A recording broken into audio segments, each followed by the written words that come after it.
ibang roles mo. Ayaw ko siyang saktan, gusto ko po to. Sabi ni Direk, kailangan take one lang. O sige na nga, totohanin natin, pero take one lang. So gusto ko sampalin siya. Tama lang, nandito lang. Nakalagay sa script, mag-asawang sampal. So kailangan, pak! Di ba gano'n na mag-asawa? Hindi ako marunong, buto to, baka tumama. O so dalawa na lang, isang ganyan, isang ganyan.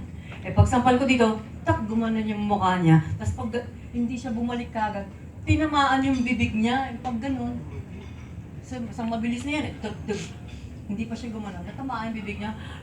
Nag-extra, nakikita ko yung labi niya dumudugo.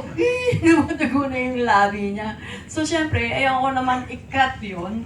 Hanggang sa yung tinapos eksena, iyakan, nagdaban ng dialogue, ng pagka-cut, dumudugo yung labi niya. Wala siyang kamalay-malay. Yung kaya, ang sumasama ng loob ko sa kanya na nag-prepare pa ako, tapos bilang hiyang-hiya ako na, ayun, na tumugo yung lobby niya. Hindi ko talaga makalimutan. Thank you, Ami. Kay Ian,